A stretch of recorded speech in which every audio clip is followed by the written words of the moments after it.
Okay, let's talk about two ways to create torque, which adds, that extra pressure, that extra oomph in a strangling technique. Watch what Derek does. He's going to roll, and the rolling action creates the torque. So the action of breaking Jake down on the mat is the thing that creates the torque and the pressure on the neck and creates the choke.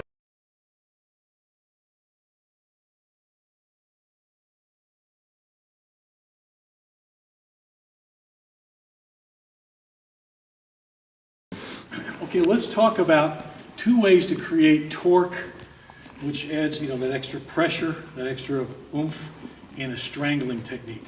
Okay, you want to add that momentum, that torque. The better I can create torque on his neck, just like a wrench. I want to make it wrench it tighter. So there are two primary ways that you can do that in a strangle. You can either roll him and create that momentum, which creates the torque in the strangle. And another way is to flatten him out, let Mother Earth and gravity do a lot of the work for you. When you flatten him out, he has nowhere to go, and you got him trapped, and you can just strangle him from there. So it's not as flamboyant as a roll, but it still is the same thing. It's still a way of creating torque. Okay, you want to make that neck hurt. You want to make that neck hurt and tap him out. So the first one we talked about is the rolling strangle. So let's take a look at, say, a rolling single wing choke, kata hajime, and watch what Derek does. He's going to roll, and the rolling action creates the torque. If you do this right, he's tapping out by the time he lands, because it's that rolling action, just like a throwing technique. It's the same thing. You're batting this momentum, boom, and you finish it. And it's because the whole circle starts before you're even rolling. When you're looping under it, as soon as this comes through, just stay right there. You're pulling and you're starting that choke as you're coming through. So it's your weight helps it, but you're really starting it as soon as that loops under the chin and you're coming through like that. So again, if you think of it like you're turning a wrench, you're going full circle with the gi collar. Let's look at that again. So here's the rolling action creating the torque. So that's example number one, and there you finish it. Again, he's finishing on a strong position on his buttocks. Okay, now the other way is to create torque. The other way to do this is to flatten him out, and again, Jake will be caught between the mat and Derek, and he'll have nowhere to go except where Derek wants him to go, which is in the direction of the strangle, or the choke in this case.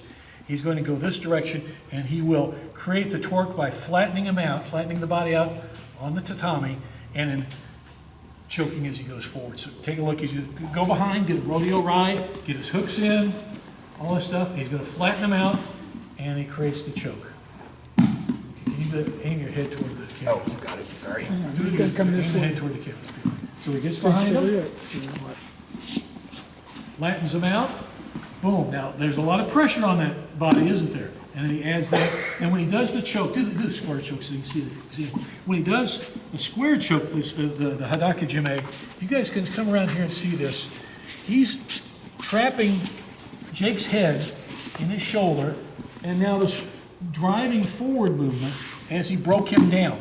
So the action of breaking Jake down on the mat is the thing that creates the torque and the pressure on the neck and creates the go ahead and choke. back up again, real quick, all fours. Okay, so when you're going to be applying this version of it, you've already got the space to get in there, and you come through at the same time, and you get your hand up on the shoulder, so that the choke really starts as you're flattening him out right about here, and then just getting your hands together and then putting your hips in it is usually enough. Now, and again, the creating of the torque, right? When he rolls Jake forward, he's pushing all the weight into Jake's face and upper chest here. And look at how Jake's feet are going to be off the mat because Derek is lifting him with control. That's why we say a lot of times your strangles and chokes start with your legs.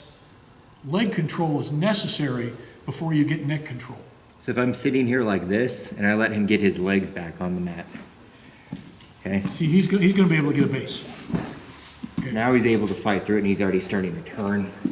And again, there's ways to follow through and still get the choke, but it's much easier to just finish using what you've got to begin with. So wider knees, try and kind of get your feet pointed out, or the soles of your feet touching, so that you can like drive your hips forward, and that naturally pops his up.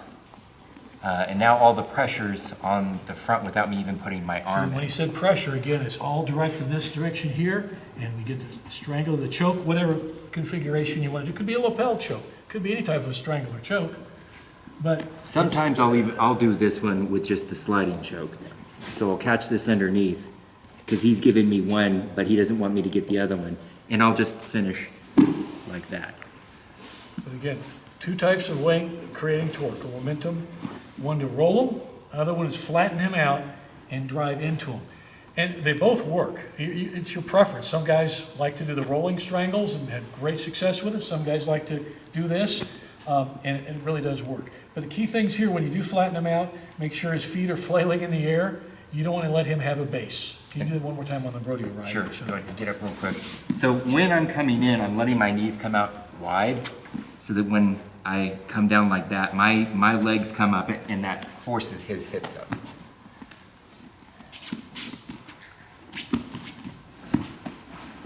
Boom. Now see all the weight forward? Now, where's the weight into Jake's body? It's in his upper chest, in the face area, head area, and it's all, this is the direction. And that's the direction Derek is strangling or choking him. Now, if you understand, these are just laws of physics. This is the way the bodies work. And if you understand that better, you're going to do judo, jiu-jitsu, not sambo. You know, sambo we don't do chokes, but you know, you're going to do this stuff a lot better no matter what you're grappling or fighting sport. So two basic ways to get the momentum. You have anything to wrap it up?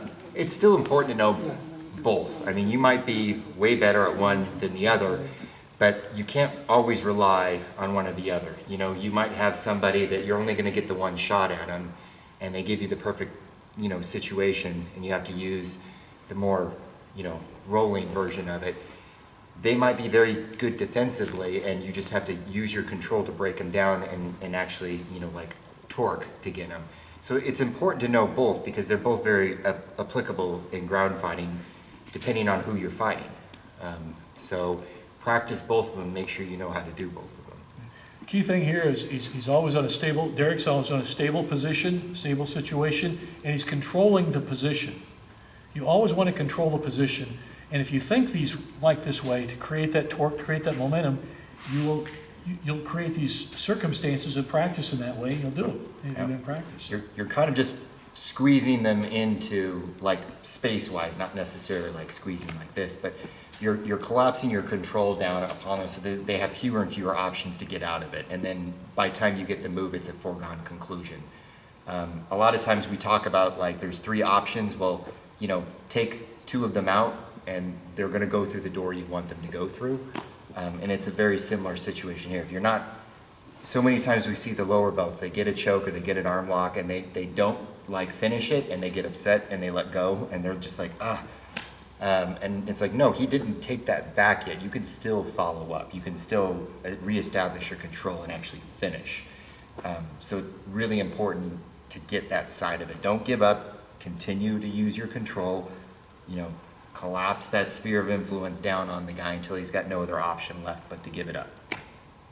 Keep, like a wrench, keep tightening it up. Okay, good? Rolling action creates the torque.